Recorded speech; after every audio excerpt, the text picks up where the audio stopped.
बड़ी बहस का नमस्कार, मैं हूं आपके साथ अनुराग मुस्कान। उत्तराखंड के 9 जिलों में तबाही के सैलाब ने लोगों के पैरों तले से जमीन और जान बचाने के रास्ते तो पहले ही छीन लिए थे। अब राहत की आसमानी उम्मीदों पर भी घनघोर संकट छा गया है। उत्तराखंड में बारिश शुरू हो गई है, जिसकी वजह से राहत और बचाव का काम करीब करीब रुक गया है, ठप हो गया है। खराब मौसम सेना के हेलीकॉप्टर्स को उड़ान नहीं भरने दे रहा और सरकार तो खैर पहले से ही अपनी लाचारी गिना चुकी है। लोगों पर मुसीबतों का पहाड़ तो पहले से ही टूटा हुआ है और अब खतरा यह है कि कहीं जहां तहां बिखरी लाशों की सड़न महामारी की वजह न बन जाए। आज बड़ी बहस इसी बात पर कि क्या कुदरत के मारे लोगों को अब सरकारी लापरवाही मार डालेगी। अब क्या होगा 10,000 जिंदगियों और अनगिनत लाशों का।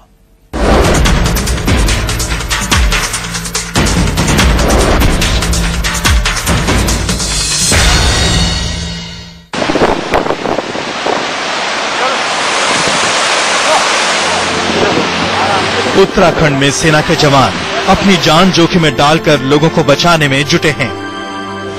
पहाड़ पर बरसी आफत में एक हफ्ते से फंसे लोगों की आखिरी उम्मीद ये जांबाज ही हैं। लेकिन अब इस उम्मीद पर भी पानी फिरता नजर आ रहा है।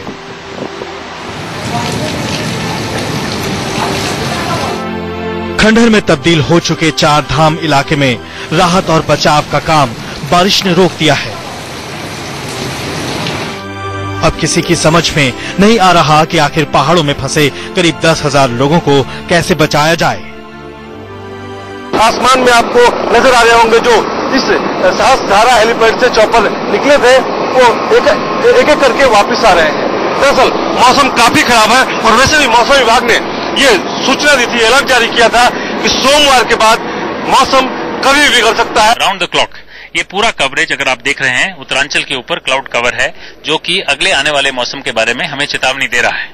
इसके हिसाब से भी अगले 2 दिनों तक या 3 दिनों तक मौसम खराब रहने की आशंका है। उत्तरांचल का ऊपर वाला वो हिस्सा जहां पर कि चमोली का एरिया, बद्रीनाथ का एरिया, उत्तराखंड का राइट वाला पोर्शन, ये पूरा क्लाउड कवर से भरा हुआ है। खुद उत्तराखंड सरकार मान रही है कि अब भी 4,000 से ज्यादा लोग बद्रीनाथ में फंसे हुए हैं। उत्तरकाशी में करीब 2,000 लोग राहत और बचाव टीमों का इंतजार कर रहे हैं। सैकड़ों लोग केदारनाथ मार्ग पर गौरीकुंड के पास फंसे हुए हैं। पहाड़ों पर लोग मुसीबत के सैलाब में फंसे हैं तो दूसरी ओर अपने लापता परिजनों की तलाश में भटक रहे लोगों की आंखों में दर्द का सैलाब समा चुका है। जो कुछ भी अब उम्मीद है जनता को मात्र केवल सेना के ऊपर है। सेना ही जो है वहाँ पे बचाने का राहत का कार्य कर रही है। लाख का नुकसान हो गया ना, दुकान भी बह गई, सामान भी खत्म और लड़के बड़ा परेशानी में है। वहाँ बहुत मुश्किल पड़ेगी बचाने में। बहुत परेशान हूँ, बहुत दुखी हूँ साहब। मेरी अगर माता जी पिताजी कहीं से भी किसी को भी कहीं भी दिखाएं तो मुझे कांटेक्ट पे कैसे भी संपर्क बताएं। मेरी स्थिति बहुत खराब हो रही है साहब, मैं कुछ नहीं कर सकता, मैं क्या करूँ। फिलहाल खराब मौसम में फंसे लोगों को सुरक्षित कब तक निकाला जाएगा, इसका जवाब किसी के पास नहीं है। खराब मौसम के साथ साथ अब पहाड़ों पर यह खतरा भी गंभीर होता जा रहा है कि कहीं सड़ रही लाशों से महामारी न फैल जाए।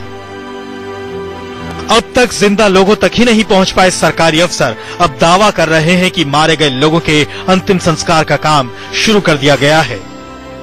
पोस्ट डिजास्टर जो ऑपरेशन होना है, अब इसमें डिस्पोजल होना है बॉडी का, उसके पेपर तैयार होने हैं, उनका पंचायतनामा भरा जाना है। उस कार्रवाई के लिए आज टीम हम रवाना कर रहे थे तो सुबह से वेदर ठीक नहीं होने से अब हम भेज पा रहे हैं। अभी हमारी टीम निकल गई है, बैठ गई है, निकल जाएगी। अभी कहाँ टीम जाएगी सर आपकी? हमारी केदारनाथ और रामबाड़ा जहाँ मैक्सिमम कैजुअलिटीज के चांसेस हैं वहाँ हमारी टीम। बड़ा सवाल ये भी है कि जब खराब मौसम में राहत और बचाव की टीमें दुर्गम इलाकों तक नहीं पहुंच पा रही हैं, तो फिर शवों के अंतिम संस्कार के लिए टीमें कैसे पहुंचेंगी।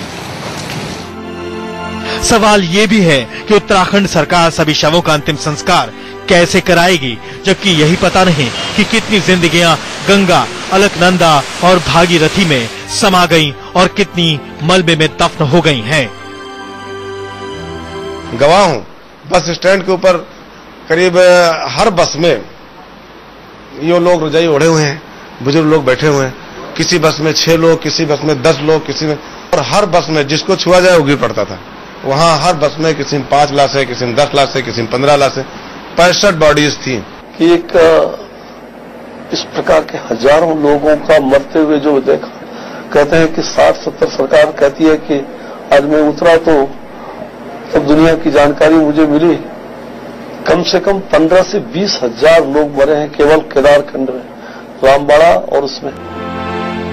उत्तराखंड सरकार के सामने अभी संकट ये है कि उसे कहीं और जिंदगियों का हिसाब न देना पड़ जाए।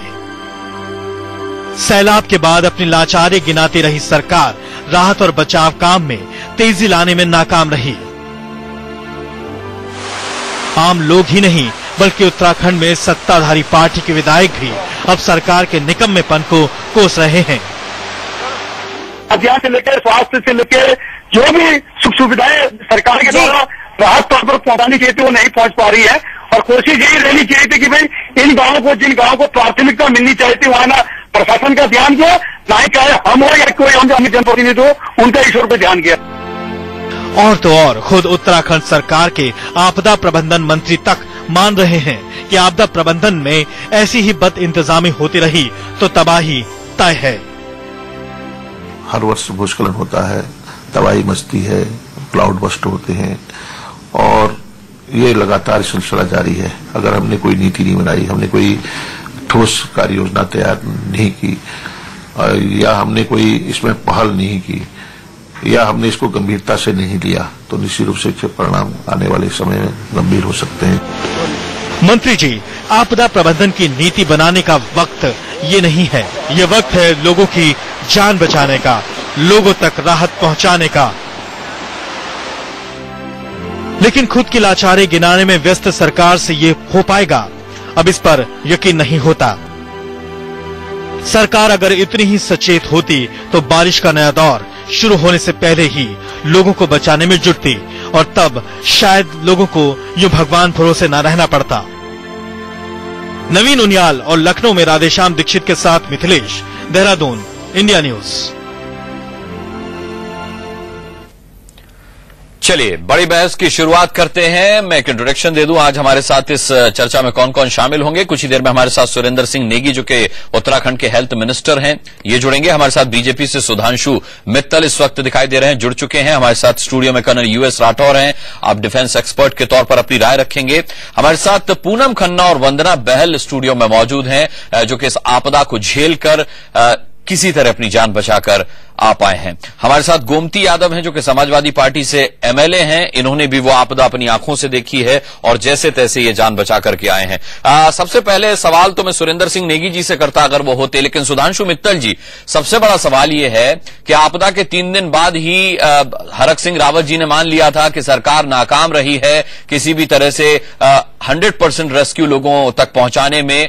अब सरकार जबकि नीति बनानी थी तब उसने नीति नहीं बनाई, अब जब युद्ध स्तर पर काम होना है तब सरकार नीति बनाने की बात कर रही है। सवाल है कि अभी भी 10,000 लोग फंसे हुए हैं वहां पर, जिनको 8 दिनों से 9 दिनों से खाना नहीं मिला है, उनकी क्या हालत है उसकी सुध नहीं ली गई है, वहां तक किसी तरह की रेस्क्यू टीमें नहीं पहुंच पाई हैं, जबकि 4 दिन पहले चेतावनी जारी कर दी गई थी कि एक बार फिर बारिश शुरू होने वाली है, जो आज हो चुकी है।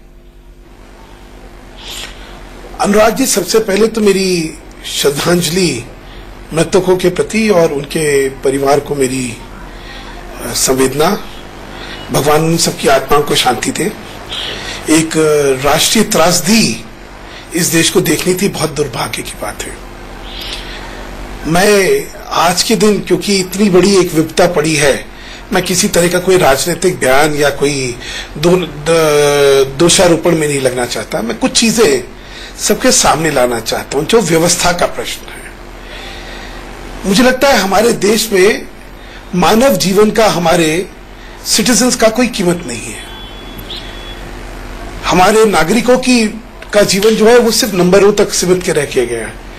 5 मरे, 50 मरे, 500 मरे, 5,000 मरे, 50,000 मरे, इससे ज्यादा कोई व्यवस्था में इसके नागरिकों के प्रति संवेदनशीलता है ही नहीं।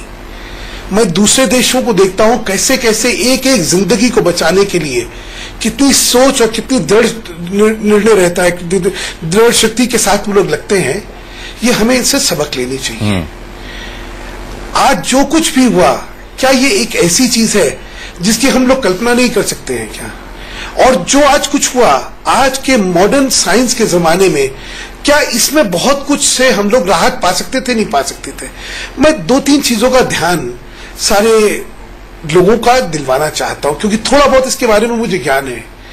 देखिए, आज के दिन रिमोट सेंसिंग का जो साइंस है बहुत डेवलप्ड है। Satellite based remote sensing systems होते हैं। सुधांशु जी, इन तरीकों पर हम इससे पहले भी बात कर चुके। मैं आपके पास दोबारा आऊंगा। सुरेंद्र सिंह नेगी इस वक्त हमारे साथ जुड़ गए हैं, उत्तराखंड के हेल्थ मिनिस्टर। सुरेंद्र जी, सबसे बड़ी बात यह कि 10,000 लोग या फिर इससे भी ज्यादा हो सकते हैं जो अब भी फंसे हुए हैं उत्तराखंड में जगह जगह पर। सरकार की तरफ से बॉडी डिस्पोजल के लिए प्रक्रिया शुरू कर दी गई है। आप लोग अभी तक जो लोग फंसे हुए हैं वहां तक पूरी तरह खाना पानी और राहत नहीं पहुंचा पाए हैं। आप लोग कैसे बॉडी डिस्पोजल की प्रक्रिया शुरू कर सकते हैं? और जो टीमें गठित की गई, हजारों लोग मारे गए, खुद आपके मंत्री ने माना है कि हजारों लोग मारे गए हैं। अब कैसे इस पूरे काम को अंजाम दिया जाएगा? अभी आप लोग मरने वालों की सही संख्या नहीं आंक पाए। अनुराग जी, बहुत बहुत धन्यवाद आपका। और ये मैं आपको ये बताना चाहूंगा कि आज की तारीख में मात्र जो है 2,500 लोगों की संख्या जो है बद्रीनाथ में जो है बाधित है, वो वहां पे हेल्ड अप है। 1,500 के करीब जो है यमुनोत्री घाटी में है, और टोटल जो है 4,000 लोगों की जो है सेफेस्ट इलाकों में अभी भी वहां पर खाना, रहना और मेडिसिन और चिकित्सा सुविधा उपलब्ध कराई जा रही है। कोई पैनिकी वहां पर उस दृष्टिकोण से नहीं है कि शासन स्तर पर कोई कमी रही हो, और वहां पर किसी की जिंदगी इस समय मैं समझता हूं कि कोई भी असुरक्षित नहीं है। ये बताना चाहूंगा कि इन लोगों को लाने की व्यवस्था आज और कल में पूरी हो जानी थी, लेकिन दुर्भाग्य से एक बार पुनः जो है माहौल और मौसम बहुत खराब हो गया। नहीं, लेकिन नेगी जी, दुर्भाग्य कैसे कह सकते हैं? इसका तो फोरकास्ट हो गया था, इसका तो बता दिया गया था कि 4 दिन पहले बता दिया गया था कि फिर से भारी बारिश शुरू हो जाएगी। आपको बताना चाहूंगा कि जो सबसे ज्यादा यात्री हमारे बद्रीनाथ में फंसे हुए हैं, आपको ये बताना बहुत आवश्यक होगा और कि वहां पर किसी भी प्रकार की असुविधा जो है यात्रियों को नहीं दी जा रही है, नहीं हो रही है। वहां पर रहने की व्यवस्था ठीक है, वहां पर खाने की व्यवस्था ठीक है, वहां पे मेडिसिन की व्यवस्था ठीक है, और इसी प्रकार यमुनोत्री घाटी में भी है। जो सबसे खराब स्टेज में हमारा पोर्शन था वो केदार वैली थी, यानी गौरीकुंड से लेके रामबाड़ा, जंगल चट्टी और केदारनाथ, और इन तमाम लोगों को वहां से बाहर निकाल दिया गया है। जो आखिरी पोर्शन हमारा था जंगल चट्टी का, जहां पे 500 से लेके 600 लोग जो है परसों तक जो है रुके पड़े थे, वहां कोई रास्ता जो है आने जाने का नहीं था। वहां पर आईटीबीपी और हमारी आर्मी ने एक संपर्क मार्ग बनाया, हेलीपैड वहां पर बनाया, और कल तमाम लोगों को वहां से भी जो है सुरक्षित स्थानों पर पहुंचा दिया गया है। और यही नहीं, उन लोगों को घर तक पहुंचाने की व्यवस्था राज्य सरकार ने की है। आप जानते हो कि दैवीय आपदा उन परिस्थितियों में यहाँ पर हुई जबकि हमारी भौगोलिक संरचना, देवी आपदा की आपने बात की, इससे भौगोलिक परिस्थितियां जब भी कोई त्रासदी पानी से होती है तो महामारी का खतरा सबसे ज्यादा नेगी जी उसमें होता है। आपके पास इससे निपटने का क्या तरीका है, क्या सोचा आप लोगों ने? जी, हाँ, इसके लिए मैं आपको बताना चाहूंगा कि हम लोगों ने जो ब्लीचिंग पाउडर है वो टेहरी में स्टोर कर दिया है, इधर गौचर में कर दिया है, उधर यमुनोत्री वैली में कर दिया है, और यही पोर्शन है जहां पर महामारी का खतरा संभावनाएं हम लोगों को नजर आती हैं। और ये वो खतरे हैं क्योंकि यहीं पर बॉडी जो हमारी वहां पर डेड उतरी, उनकी बॉडी से कुछ संक्रामक रोग फैल सकते हैं। उसके लिए हम लोगों ने एहतियात के रूप में तमाम व्यवस्थाओं को स्थापित कर दिया है। सभी जगह ब्लीचिंग पाउडर पहुंच गया, स्प्रे पहुंच गया, और आज जो है यहाँ पर उन बॉडीज का जो है अंतिम संस्कार होना था, लेकिन यहाँ पर फिर बारिश ने इसको बाधित कर दिया। लेकिन उसके लिए भी हम लोगों ने एक कार्य योजना बनाई है, डॉक्टर का दल गया है, हमारे जो पुलिस के कर्मी है वो वहां पर उपलब्ध है, फोटोग्राफी उन लोगों की होगी, वीडियोग्राफी होगी। चलिए नेगी जी, आता हूं आपके पास में, लिए जाएंगे जी। मेरे पास और भी मेहमान हैं, उनके पास रुक करूंगा। हमारे साथ स्क्वाड्रन लीडर कृष्णा मित्रू भी इस वक्त जुड़ गए हैं। आप कंसल्टेंट डिजास्टर मैनेजमेंट हैं। मैं आपसे जानना चाहूंगा कृष्णा जी कि क्या ये जिस तरीके से नेगी साहब बता रहे हैं, ब्लीचिंग पाउडर वगैरह की बात की है, नदियों में छिड़का दिया गया है और तमाम इंतजामात किए गए हैं, आपको लगता है ये काफी हैं? क्योंकि अभी भी तमाम बॉडीज हैं जो मलबे में दबी होंगी, और जब भी मलबा हटाया जाएगा तो न जाने कितनी ही डेड बॉडीज निकलेंगी। देखिए, फिलहाल के लिए जो प्रबंधन किया जा रहा है मेरे हिसाब से तो उतना काफी है, क्योंकि जो डेड बॉडीज मलबे में दबी हैं उनसे इतना इन्फेक्शन नहीं फैलेगा, क्योंकि वो एज इट इज दबी हुई है, they are buried under the ground. जो एक्सपोज्ड बॉडीज हैं, जो जमीन के बाहर हैं, उनसे ज्यादा खतरा होता है, और जिनके ऊपर छिड़काव कर दिया जाए इन्फेक्टेंट्स का तो वो काफी होता है फिलहाल के लिए। तो इसमें जो इंतजामात किए जा रहे हैं मेरे हिसाब से अभी फिलहाल के लिए काफी है। फिलहाल के लिए जब वो निकाली जाएंगी बॉडीज, उनको फिर डिसइंफेक्ट किया जाएगा, उनके ऊपर और छिड़काव किया जाएगा, जिस तरह से भी है उनको प्रिजर्व किया। लेकिन उनको निकालना भी एक बड़ी चुनौती प्रशासन के सामने होगी। जी हाँ, वो बहुत बड़ा के हिसाब से पूछूंगा कि उसके लिए क्या इंतजाम है, लेकिन उससे पहले हमारे साथ कर्नल यूएस राठौर हैं। यूएस राठौर साहब, इस मौसम में हजारों लोग अब भी फंसे हुए हैं, कैसे मुमकिन होगा उनको निकालना? भारी बारिश वहां शुरू हो गई है। देखिए, जैसे अभी नेगी साहब ने कहा कि सिर्फ 4000 लोग फंसे हुए हैं, मैं नहीं समझता हूं कि स्थिति इतनी सिंपल है। वहां पर अभी भी बहुत से लोग फंसे हुए हैं जिनके पास लोग पहुंच नहीं पाए। जी बिल्कुल, भूख से, थकान से, और क्या कहते हैं कि अपनों को खोने के गम से और हताशा से। इस तरीके के मौसम में जहां इतनी बारिश हो रही है और इतनी सर्दी बढ़ रही है कि और भी मृत्यु होंगी अगर वहां तक नहीं पहुंचा जा सका। मैं ये उम्मीद करता हूं कि 23 तारीख के डेडलाइन को मद्देनजर रखते हुए आर्मी और आईटीबीपी की टीम्स ने लैंड रूट से, पहाड़ों के से जात करके लोगों से मिलाप किया होगा, कम से कम उनको पहुंचकर वहां तक पहुंचे होंगे, और हेलीकॉप्टर से कुछ खाना और रसद उनके पास गिराई होगी ताकि इन्हें बचाया जा सके। ये चीज ध्यान में देने वाली बात है कि आज 9वां दिन है। वहां का जो एल्टीट्यूड है वो 12,000-13,000 फीट है, वो छोटा एल्टीट्यूड नहीं है। वहां पर जरा से भी बारिश होती है, रात में रहना बहुत मुश्किल होता है, खास करके जो बूढ़े हैं, जो बच्चे हैं, जो स्त्रियां हैं। तो इतना सिंपलिसिटिक बात नहीं है कि सिर्फ 4000 आदमी हैं। नेगी साहब ने ये नहीं बताया हेमकुंड साहब में, गोपाल धाम में, गोविंद घाट और गोविंद धाम में कितने लोग फंसे हुए हैं। ये अभी खबर आ रही, मैं आपको बता दूं, ये राठौर साहब के हेमकुंड साहिब से सभी को निकाल लिया गया है, सभी को रेस्क्यू कर लिया गया है। बहरहाल मैं आपके पास आऊंगा। गोमती यादव हमारे साथ हैं, समाजवादी पार्टी के एमएलए। मैं उनके पास जाऊंगा क्योंकि उन्होंने आपदा अपने आप देखी, अपनी आंखों से देखी है, वो इसमें फंसे। गोमती यादव जी, आपसे मैं पूछना चाहूंगा, जब आप वहां फंसे हुए थे तो किस तरीके का रेस्क्यू ऑपरेशन आपने देखा? क्या वाकई में बहुत जल्दी मदद मिली, बहुत जल्दी लोगों को रेस्क्यू किया जा रहा था जैसा कि दावा किया जा रहा है? अनुराग जी, जी सबसे पहले मैं श्रद्धांजलि देना चाहता हूं जो लोग हमारे बीच में नहीं रहे, ईश्वर उनकी आत्मा को शांति दे। 16 तारीख को यह आपदा आई है और हम पूरे 9 लोगों के साथ परिवार सहित वहां पे थे। लगभग 10 से 12 हजार लोग वहां पर फंसे हुए थे और 16, 17, 18, 19 तारीख तक किसी प्रकार का कोई रेस्क्यू ऑपरेशन वहां पे नहीं हुआ। 19 तारीख को एक हेलीकॉप्टर आता था, 6-7 लोगों को ले जाता था और जोशीमठ में छोड़ के 12-15 मिनट में वापस आ जाता था। हम लोग वहां बैठ के देखते थे। आम जनता सोचती थी कि हमारा नंबर कब आएगा। 20 तारीख को 2 हेलीकॉप्टर लगे। पहले दिन 56 लोग निकाले गए ऑन रिकॉर्ड और दूसरे दिन शायद 120 लोग निकाले गए और तीसरे दिन थोड़ा तेजी आई है।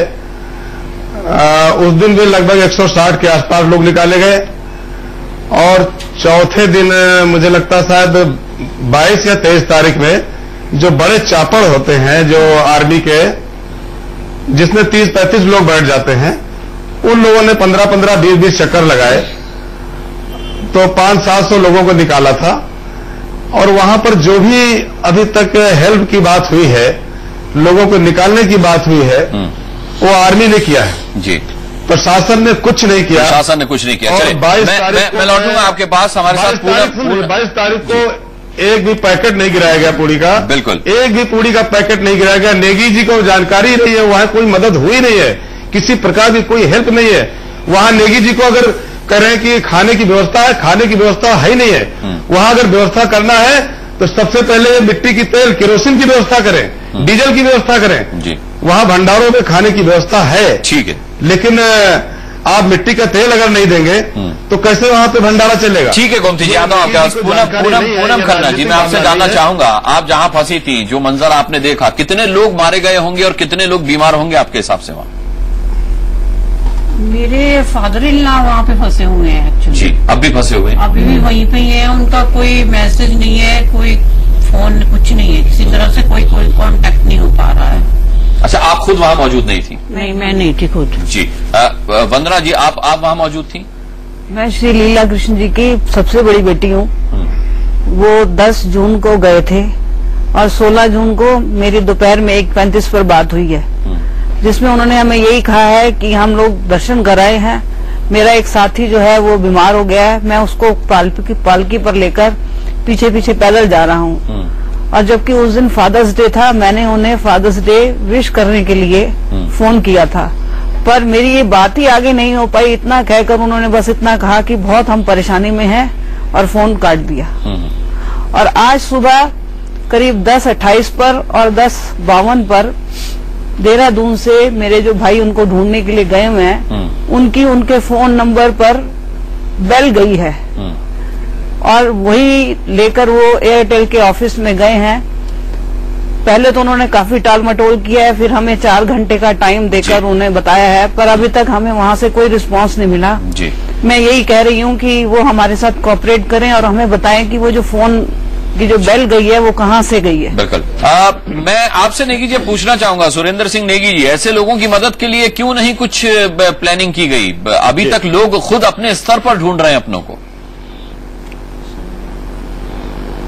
नहीं, ऐसा नहीं है। अगर ये गुप्तकाशी में अगर आपने देखा होगा तो वहां पर इन प्रकार के जो मिसिंग लोग हैं उनकी पूरी जो है जानकारी दी जा रही है, और किसी वजह से अगर वो व्यक्ति कहीं पर है तो निश्चित रूप से उसको ढूंढने की जिम्मेदारी हमारी है।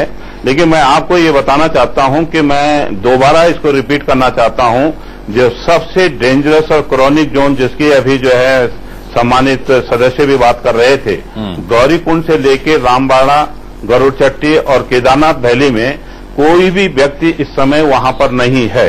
ये मैं स्पष्ट रूप से कहना चाहता हूं, क्योंकि आर्मी ने, आईटीबीपी के जवानों ने, एनडीआरएफ के जवानों ने, हमारे पुलिस के जो 5000 कर्मी लगे हैं, उन्होंने इसके कॉम्बिंग के माध्यम से ये सूचना दी है कि वहां पर कोई व्यक्ति अभी नहीं है। दूसरी बात ये भी बताना चाहता हूं, लेकिन नेगी जी, आपके अपने विधायक आपसे नाराज हैं, आपके अपने विधायक नाराज हैं। वो कह रहे कि जो बाहर से श्रद्धालु आए थे केवल उन्हीं की चिंता की जा रही है, जो लोकलाइट्स हैं, जो स्थानीय लोग हैं, उन तक राहत नहीं पहुंच पाई है, वो लोग भी तो फंसे हुए हैं। बिल्कुल ये बात सही है कि बहुत सारे क्षेत्र में हमारे यहां भी इस समय बहुत आपदा आई है, और स्वाभाविक रूप से सम्मानित विधायकों की ये जिम्मेदारी अपने क्षेत्र के प्रति बनती है।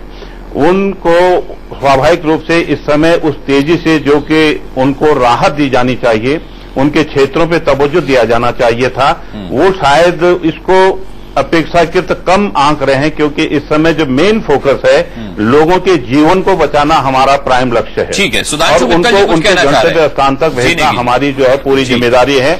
मैं ये भी बताना चाहता हूं आपको, मैं ये भी बताना चाहता हूं कि अभी पांडुकेश्वर और घांगरिया की बात जो है एक साथी ने की, मैं ये बताना चाहता हूं कि वहां पर एक भी व्यक्ति आज नहीं है। मैंने बता दिया, मैंने उनको यूएस राठौर जी को मैंने जानकारी दे दी। आज अगर मेरे पास समय अगर जो है आज अगर जो है सिर्फ जी सुधांशु जी, आप कुछ कहना चाह रहे हैं?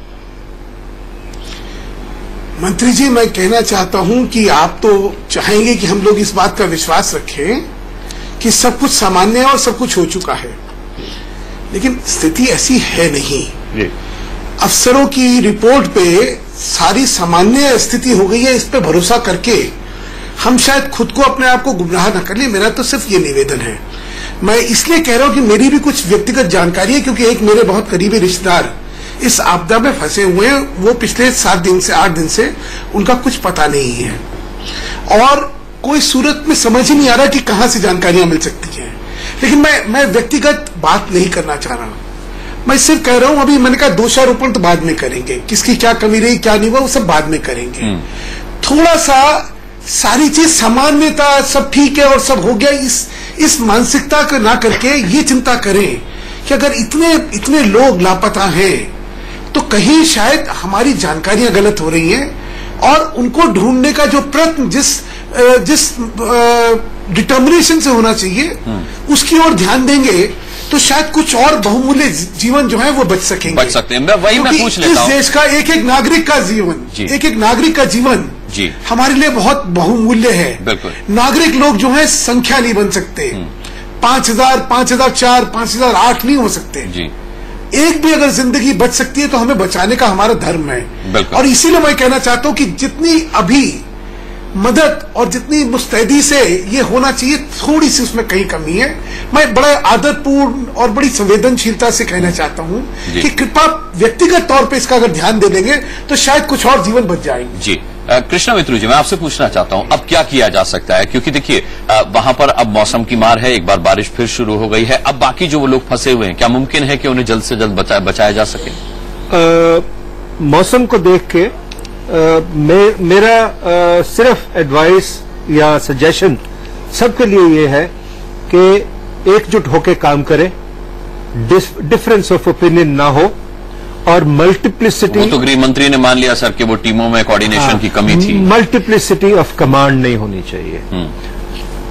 आपदा प्रबंधन से एनडीएमए से एक प्रमुख गए हैं वहां पे, दुग्गल साहब, उनको अगर आप इंसिडेंट कमांड की बागडोर संभाल दें और उनको अगर आप सारी बागडोर उनके हाथ में दे दें, let him control the whole thing.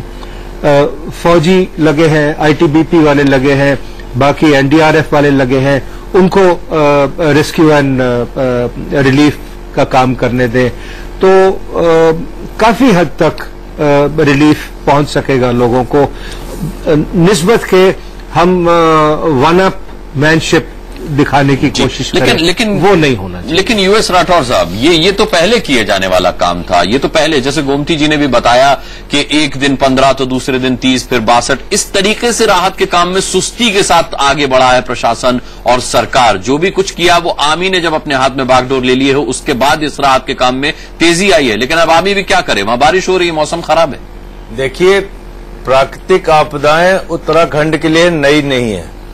ये बादल फटने की घटनाएं वहां विगत में भी कई बार हो चुकी हैं, लेकिन जब ये 15-16 तारीख की रात को बारिश हुई, मुझे बताया गया है कि रुद्रप्रयाग के डीएम साहब को इसकी खबर थी, क्योंकि मैं एक भूतपूर्व मंत्री हैं बिहार सरकार के, जिनका मैं इंटरव्यू सुन रहा था। उन्होंने कहा कि हम 15 की शाम को निकलना चाहते थे, डीएम साहब ने कहा कि आज वार्निंग है, आप नहीं जा सकते, मौसम खराब है। इसके मतलब उनके पास इतला थी। नहीं, इतला थी, उनके पास हैवी रेनफॉल की इतला थी, और 16 तारीख की सुबह जो हुआ उनके पास क्लाउड बस्ट की इतला। जी हाँ, वही कह रहा हूं कि रात में जो हुआ और सुबह जो हुआ, उसके बाद प्रशासन सोया रहा। जब सबको मालूम है, एक बच्चे को मालूम है कि अगर बादल हैं और मौसम खराब है, हेलीकॉप्टर इस्तेमाल नहीं हो सकते। सबको पता है अगर आपके जगह जगह पर सड़कें टूट गई हैं, पुल टूट गए हैं, गाड़ियां नहीं जा सकती, तो दूसरा क्या रास्ता है? दूसरा रास्ता है नौजवानों की टीम आइए और लैंड रूट से आगे बढ़िए और लोगों को कांटेक्ट किए जो स्ट्रैंडेड है। वो काम इन्होंने नहीं किया। आपको ये जानकर के आश्चर्य होगा कि 16 तारीख के बाद 21 तारीख को दुग्गल साहब को कमांड दी गई और ये कहा गया कि दुग्गल साहब आप देहरादून में तशरीफ लाइए। इससे पहले सरकार को चेतना नहीं आई कि ये राष्ट्रीय आपदा है और एक राष्ट्रीय स्तर पर इसके ऊपर प्रयास होना चाहिए। और ह्यूमन लाइफ उस एल्टीट्यूड पे जो मैंने आपको 10,000 12,000 फीट की बताई, 48 घंटे 24 घंटे किसका कैसा स्वास्थ्य है और कैसी शारीरिक बनावट है, इससे ज्यादा ह्यूमन लाइफ वहां नहीं टिक सकती। उससे हमने एक बहुत बड़ा टाइम वेस्ट किया। एक चीज कहना चाहता हूँ। जी सुधांशु जी। अनुराग जी, मैं ये कहना चाहता हूँ कि मंत्री जी भी बैठे हुए हैं। मंत्री जी, जब तक कि बचाव कार्य चल रहा है, सबका ध्यान बचाव कार्य की तरफ ही लगेगा। हम में से कोई बाकी विषयों के अभी उठाने की ना तो स्थिति में होने चाहिए, ना ही हमें अभी मतलब है। लेकिन मैं सिर्फ उसके बाद ये कहना चाहूंगा कि जैसा इस देश में होता है, एक आपदा आई, त्रासदी हुई और उसके बाद सब भूल गए, और फिर जब दोबारा आएगी तब फिर किताबें खोली जाएंगी और फिर सबक सीखे जाने की कोई गुंजाइश भी नहीं बचेगी। अनुराग, इतनी बड़ी आपदा के बाद कम से कम ये जब सारी चीज हो जाए तो इसके सबक जरूर सीख लीजिएगा।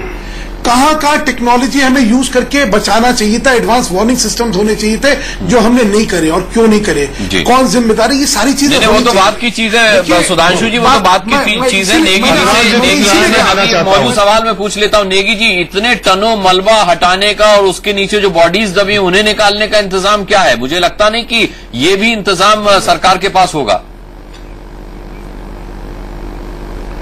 देखिए, पहले जो प्रथम दृष्टया हमारा काम है, जो अपेरेंटली हमको बॉडी दिखाई दे रही है, उनका डिस्पोजल जो है हम लोग करना चाहते हैं। और जैसे कि अभी एक साथी ने बताया कि जो अंडरग्राउंड हैं, बरीड हैं, जो मलबे के नीचे बचे हैं, तो वो कहीं न कहीं जो है संक्रामक रोग को फैलाने में बहुत बड़ा योगदान नहीं देंगे। तो हमारी पहली जो कोशिश है कि जो भी बॉडी हम लोगों को मिल रही है या जमीन के ऊपर सतही पे हम देखते हैं, उनको डिस्पोजल करना हमारी प्रायोरिटी है।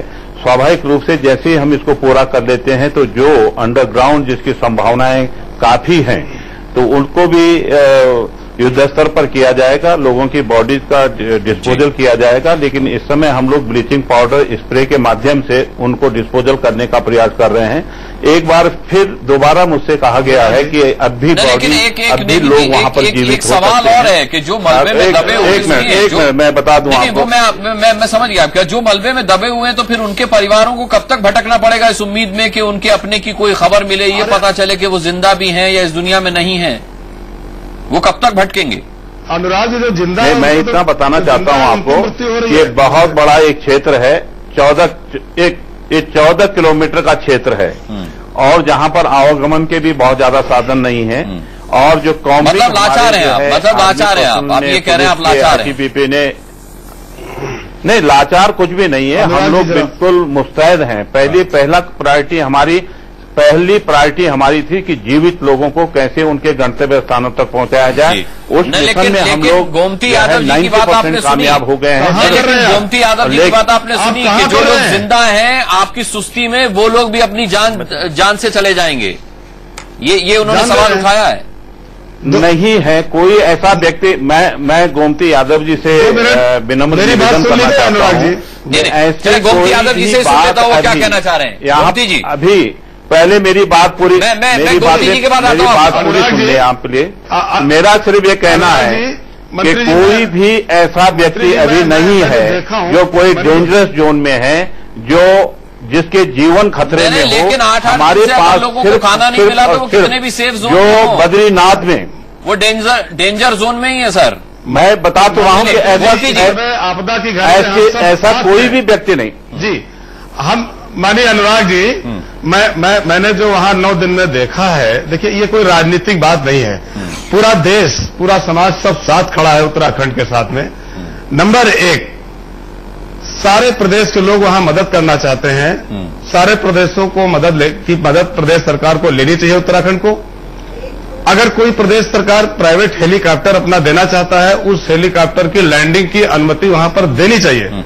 अब तो खैर वो स्थितियां ही नहीं रही, अब तो खैर वो स्थितियां ही नहीं रही, क्योंकि मौसम वहां पर बिगड़ रहा है। कर्नल यूएस राठौर साहब नेगी जी आपसे कुछ पूछना चाहते हैं। कर्नल साहब। अच्छा, नेगी जी से आपसे ये मेरा सवाल है कि अगर आपने केदारनाथ और उनके सारे इलाकों में अभी लोग पहुंच गए हैं और वहां पर अभी कोई भी फंसा हुआ नहीं है, तो अभी क्या आप बता सकते हैं कि मरने वालों का सही आंकड़ा क्या है?